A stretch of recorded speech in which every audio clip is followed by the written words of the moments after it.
ต้องต่อเติมเขาต้องเจาะเห็ดนั่นเห็ดนี่เขาสิก่อขึ้นให้มันเพียงกำแพงเขาแต่ว่ามาก่อในกำแพงเขา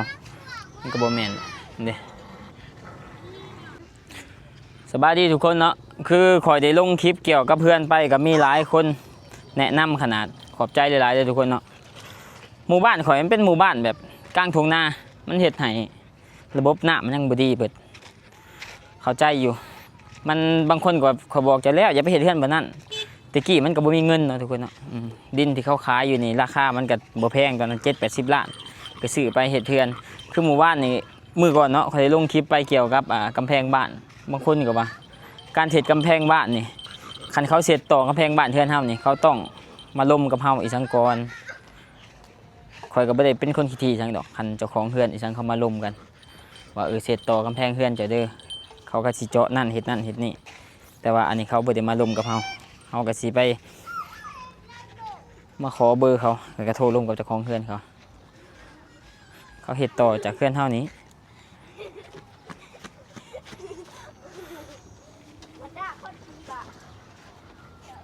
มีแต่เอาเบอร์ไปขอเบอร์เจ้าของเฮือนแล้วหั่นแหละจังโทรลงกับเขา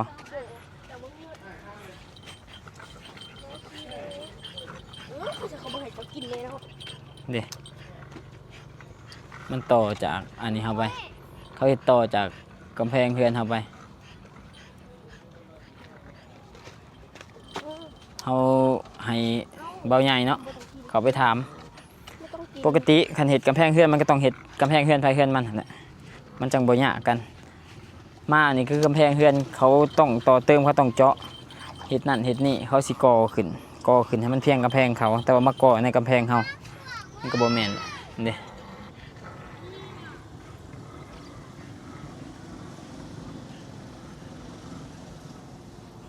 มันเพียงกันมีแต่เอาเบอร์เจ้าของเฮือนเขาเนาะสิโทรร่วมกันกับเขาเรื่องเฮ็ดได้มันก็เฮ็ดได้อยู่ดอกแต่มันก็ต้องร่วมกันก่อนหั่นแหละเนาะโอ้วันหน้าก็ขี่เดี๋ยวสิพาทุกคนมาเบิ่งดินเบาอากอยเนาะน้ำเจือนนี้ไปแหละถ้าเพิ่นมาเฮ็ดอยู่ดินแถวนี้มันเป็นดินทุ่งนาทุกคนเอ้ยเฮ็ดหยังน้ำมันก็อั่งตลอดเพราะว่าเขาเคยเฮ็ดนาเบิดแถวนี้ระบบน้ำจังก็บ่มีตัดสินใจผิดเลย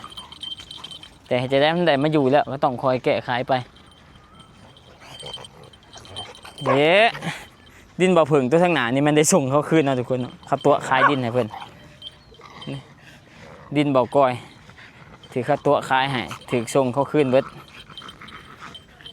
นี่ดินบ่อผึ่งกันคันเห็ดต้องได้เห็ดสูงกว่านี้ได้บ่อผึ่งเพราะว่ามันมีบ่อเทียนนี่เด้มีบ่อเทียนน้ำมันท่วมแถวเขตเทียนข่อยเลยดินบ่อผึ่งมันถมดินนี่เบิด50-60 ล้านบ่ได้ทุกคนเลยไม่ได้ขี่ได้นี่เด้แต่เสียดายน้ำเจือนไปเบิดแล้วก้อยเอ้ยพอดีเพียงกันกับทงนาเลย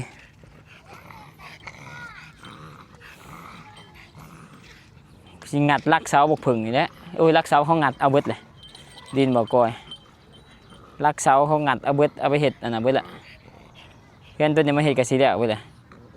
ร้ายได้ทุกคนเพื่อนแถวนี้เต็มอยู่รวมๆกันแล้วมีประมาณอาจจะ10หลังคาเพื่อนที่เห็ดแล้ว1 2 3 4 5 6 7โอ้ยกลัวเลยเว้ย20เป็น20พุ่นแหละแถวนี้นะดินจักสันแต่ว่าดินบ่มีคลองน้ำเสาะคนทางแถวเขตแห่งมุนเบิด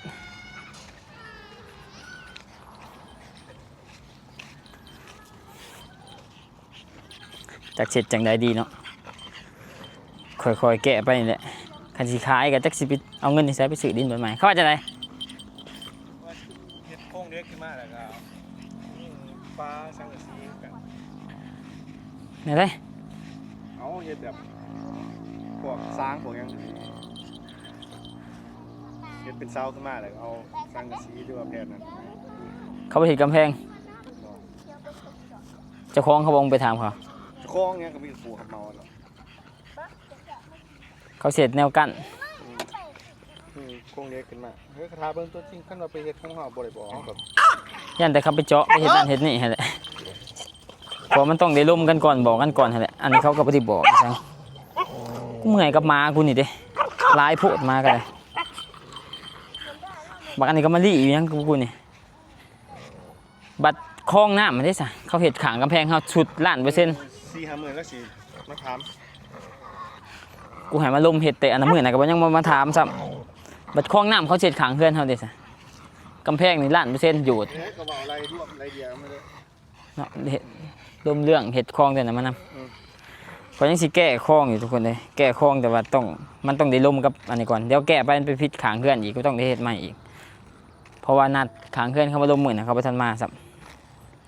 ำน้ำอังบ่นั่นนี่มันสิไปเบิ่งน้ำเซาะบ่นี่คักแต่ว่าอันนี้เป็นหนทางเลยนี่ เป็นหนทางแต่ว่าน้ำเซาะจนเที่ยวบ่ได้เลยจักดินผู้ใดเดี๋ยวจะมาเบิ่งบ่อนน้ำเซาะใหม่เนาะน้ำเซาะทางดินแถวนี้เขาก็สิขายนี่100 ล้าน100ปลายล้านตอนนั้นเขามาเจ้าให้เขาอยู่นี่ตัวบรรยากาศมันก็ดีอยู่แถวนี้น้ำบ่ท่วมแต่ว่าอย่างเดียวนี่แหละนี่ก็เป็นดินเขาเด้นี่ดินเขาเบิดนี่แต่ว่าน้ำมันเซาะเห็นบ่น้ำฝนตกมาแล้วมันแห้งน้ำมันมีบ่อนไปนี่เด้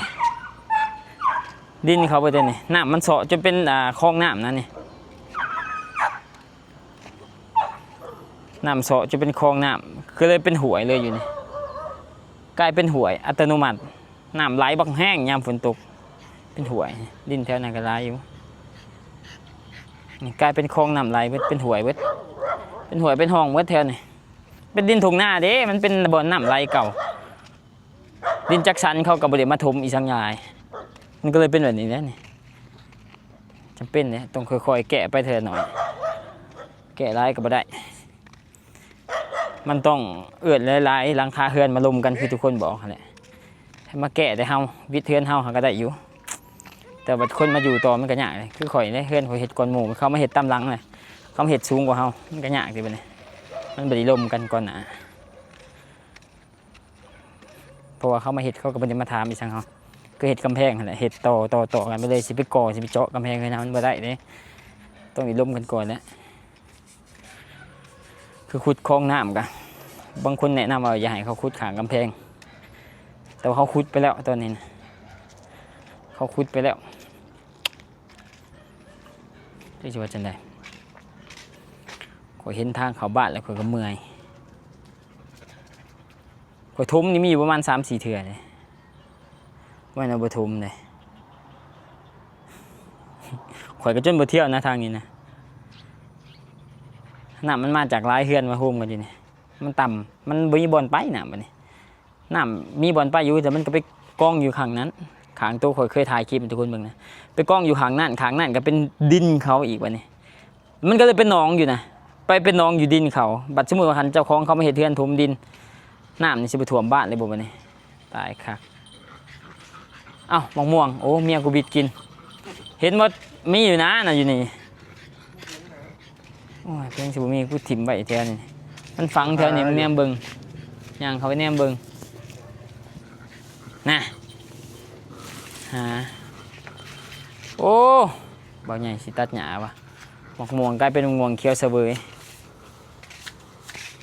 หน่วยใหญ่ตื่นเล่นเฮ้เอ้ยมะม่วงอะนะกลายเป็นมะม่วงมะม่วงกิโลหน่วยละโลพอตายคักมีแต่ตอนนี้ข่อยก็ไปลมกับหลังเฮือนเนาะที่เขาเฮ็ดกำแพงที่เขาจะเจาะอีสังเฮ็ดกำแพงไปลมกับเขาแหละเดี๋ยวมื้ออื่น 2-3 มื้อเขาสิมาลมนำข่อยก็เขามาเฮ็ดข่อยก็บ่ได้ใจแหล่ใจดำหยังดอกว่าเจ้าต้องเฮ็ดกำแพงใหม่ห้ามเฮ็ดติดได้อยู่แต่มันก็ต้องลมกันก่อนนั่นแหละเนาะว่าเฮาข่อยสิมาเฮ็ดกำแพงเฮือนเจ้าเด้อข่อยสิขอเฮ็ดเจาะบ่นั้นเฮ็ดบ่นั้นบ่นี้ข่อยก็บ่ได้ว่าจังดอกคันมันลมกันอันนี้เขาบ่ได้มาลมเนาะมาเฮ็ดเลยเห็นคนคอมเมนต์ก็บ่ได้ทำอีกถ้าข่อยคิดว่าเขาหาเสร็จกำแพงขึ้นมาอีกอันหนึงพอข่อยเห็นเขาก่อตามแบบแล้วมาเนี่ยมาส่องเบิ่งคือข่อยไปหมู่บ้านนี่มาส่องเบิ่งเพิ่นว่ามันบ่แม่นเขาบ่ได้เฮ็ดตามนะมันก็เลยแบบข่อยก็เลยแบบไปถามให้ทีมงานไปถามเบิ่งขอบใจทุกคนเนาะที่แนะนำในคลิปนั่นน่ะก็ได้ความรู้หลายอย่างก็สินำไปปรับไปเปลี่ยนไปแก้ไปแต่ว่าอนาคตแน่นอนเขาต้องขุดบ่อนี้แน่นอนขุดแล้วก็เฮ็ดคลองทางนี้1,000,000%แล้วก็ต้องอยู่ร่วมกันใหม่เบิดทุกคนเพราะว่าบางเฮือนเขาก็มาเฮ็ดกำแพงเฮ็ดเฮือนในช่างไว้ก็บ่เห็นเจ้าของเขาก็บ่ฮู้ มีแต่ว่าข่อยสิเห็นเฮือนหนึ่งปุ๊บเลยสิไปขอเบอร์เขาไว้เห็นเฮือนหนึ่งปุ๊บขอเบอร์เขาไว้ขอเบอร์เขาไว้แต่ละคนแล้วก็มาปรึกษาหารือกันว่าสิแก้นั่นนี่จังไดว่าจะน้ำท่วมบ้านแน่นอนคำเฮ็ดไว้นี่แล้วก็เอานายบ้านมาลมนำนายบ้านมาลมนำแล้วก็จดแต้มกันคักแน่ว่าเฮ็ดคลองตรงแบบนี้ไผมาเฮ็ดเฮือนตำหลังหามเฮ็ดสูงกว่าต้องเฮ็ดตามระบบที่บ้านแนะนำไว้มันต้องแบบนี้มันจังหลอดมันจะตายห่าเลยเอาบ๊ายบายเด้อทุกคนขอบใจทุกคนที่แนะนำอะไรว่าต้องเฮ็ดนั่นได้